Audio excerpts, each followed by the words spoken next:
Condition आती है वो ये है कि आपके पास लाइन कम्प्लीटली आउटसाइड पे भी नहीं है, कम्प्लीटली इनसाइड पे नहीं है, यानी हम उसे कहते हैं पार्शली इनसाइड है।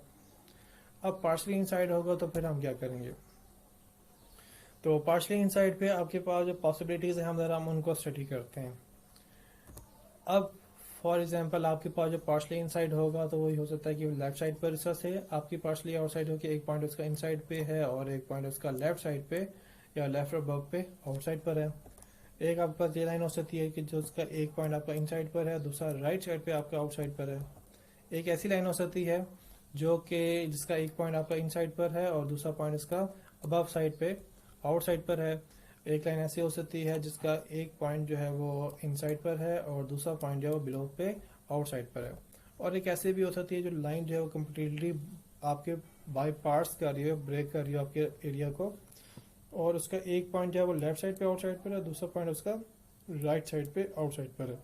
ये हमने कुछ कंडीशंस देखी जो आपके पास पॉसिबल हो सकती हैं पार्शली इनसाइड की कंडीशन के ऊपर या सूरत हाल के ऊपर। तो अब सबसे पहले हम डिस्कस करते हैं कि हमारे पास अगर लेफ्ट पे एक सिचुएशन होगी तो हम उसको कैसे हैंडल करेंगे और उसके साथ हमने क्या करना है। तो ये हमारे पास एग्जांपल है। इस एग्जांपल में अगर आप देखें तो ये मेरे पास एरिया है और इस एरिया के लेफ्ट पे आपके पास ये लाइन है जिसका एक पॉइंट आपके पास इनसाइड पर है और एक पॉइंट मेरे पास आउटसाइड पर है। जो पॉइंट मेरे पास इनसाइड पर है उसका मैंने यहाँ पे नोटेशन रखी है P2 और उसकी वैल्यू ऊपर जो है वो रीजन कोड की क्या होगी, और जीरोस। बिल्कुल सही कहा आपने। और जो आपकी आउटसाइड पर है इसका नाम जो है वो नोटेशन हमने रखी है P1 और इसकी जो रीजन कोड है वो हमारे पास अबव होने की वजह से उसका रीजन कोड है 1001। यहाँ पे ये अबव भी है और साथ में ये मेरे पास लेफ्ट पे भी है। ठीक है, तो इस लिहाज से ये हमने क्या कर लिया, इसको ये वाला एरिया हमने डिफाइन कर लिया। अब इसके बाद हमने जब क्लिपिंग करनी है तो कितना एरिया हमने जो है वो क्लिप करना है।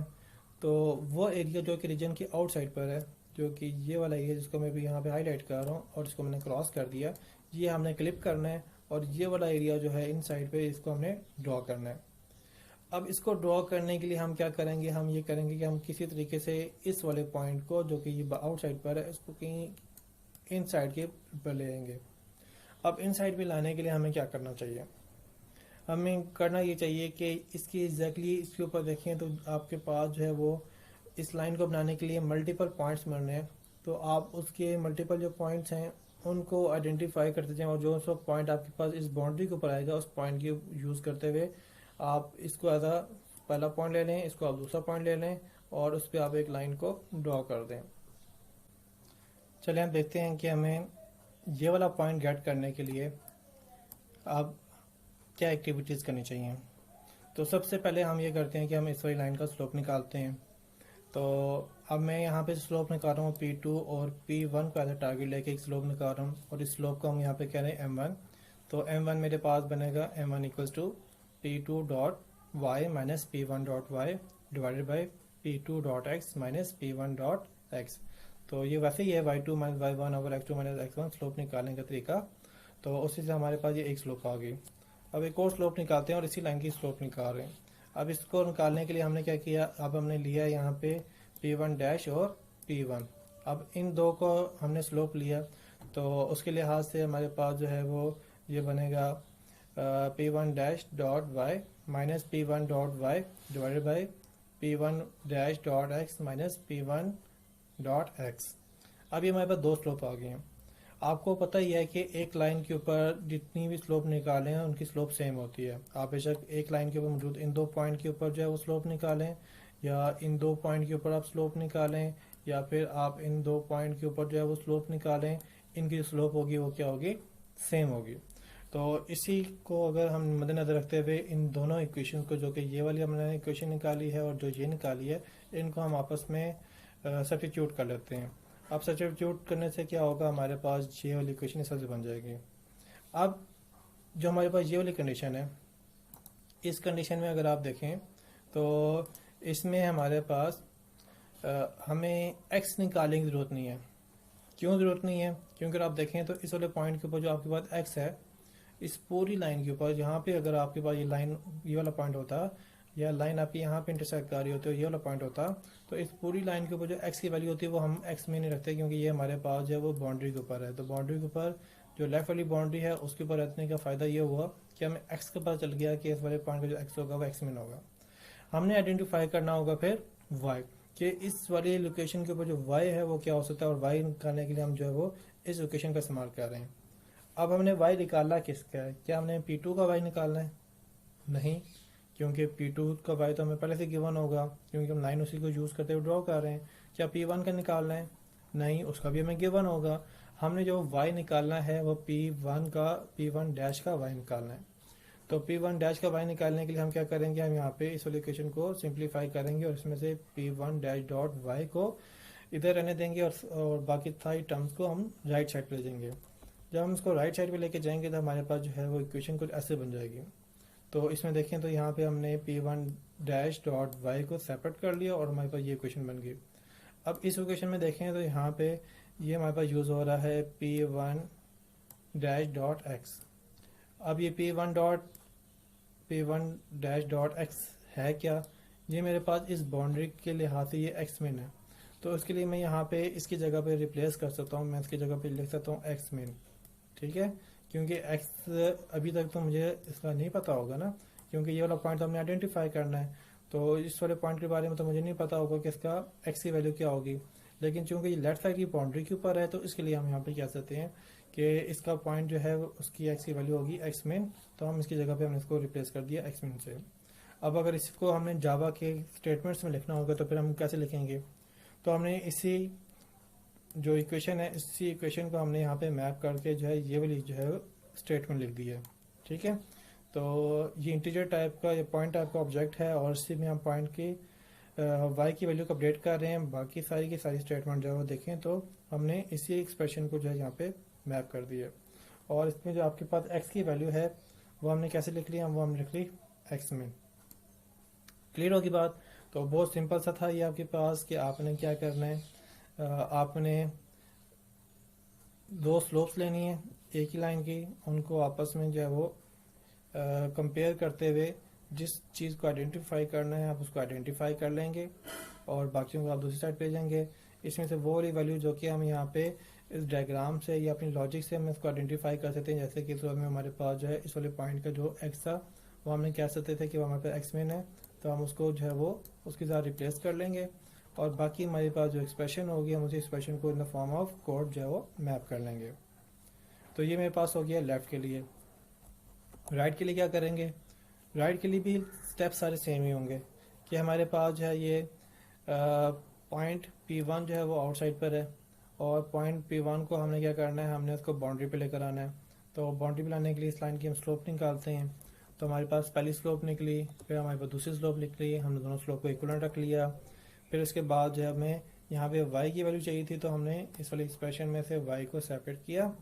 ठीक है, और जहाँ पे हमारे पास जो है P1 डैश डॉट एक्स आ रहा है इसकी जगह पे हम वैल्यू को चेंज करेंगे। यहाँ पे वैल्यू कौन सी लिखेंगे, क्योंकि जब राइट पे होते हैं तो राइट पे आपके पास इस पूरी लाइन के ऊपर आपके पास जो एक्स होता है वो एक्स मैक्स होता है। इस वाली लाइन पे जो ये वाली बाउंड्री पे लाइन है इसके ऊपर किसी भी पॉइंट को आप ले लें उसकी जो एक्स की वैल्यू होगी वो आपके पास क्या होगी, एक्स मैक्स होगी।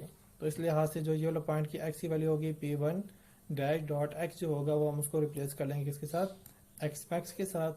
और स्टेटमेंट हमारे पास क्या बन जाएगी, तो हमारे पास जो जावा में स्टेटमेंट बनेंगी वो ऐसे बन जाएंगी।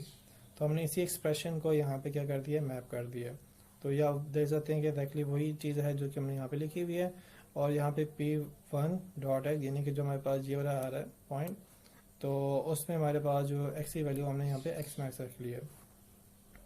अक्सर स्टूडेंट जो है वो इस बात पे कंफ्यूज हो जाते हैं कि यहाँ पे ये P1 डॉट वाई है और यहाँ पे वो यूज़ नहीं हो रहा, वो एक्चुअल में यूज़ हो रहा होता है, वो यहाँ पे इस तरह से प्लस के साथ में आ रहा है। तो ये जो आपकी एक्सप्रेशन है इसमें प्लस इक्वल्स टू आ रहा है, तो उसका मतलब ये है कि जो P1 डॉट वाई जो कि ये वाला जो पुराने वाला P1 डॉट वाई है जो कि आउटसाइड वाला पॉइंट है उसकी y की वैल्यू आपके पास सम होती है पूरी एक्सप्रेशन के अंदर। ठीक है, और जो उसका रिजल्ट होता है वो आपके पास एट द एंड जो है वो आपके पास नया पॉइंट की वैल्यू बना रहा होता है। तो इस तरीके से आपके पास ये है P1 डॉट वाई में जो पे वैल्यू पड़ी होगी वो इसके साथ जो है वो कैलकुलेट होकर सम होगी और सम होने के बाद जिसका रिजल्ट होगा वो इसी को अपडेट करें। तो इसी को अपडेट करें तो यहाँ पे प्लस और इक्वल्स टू लगा के हमने इसी एक्सप्रेशन को हमने इस फॉर्म में लिख लिया। ठीक है, अब ज़रा ये हमारे पास दो कंडीशन होगी, एक लेफ्ट को देख लिया, एक राइट को देख लिया हमने। अब ज़रा हम अबव को देखते हैं।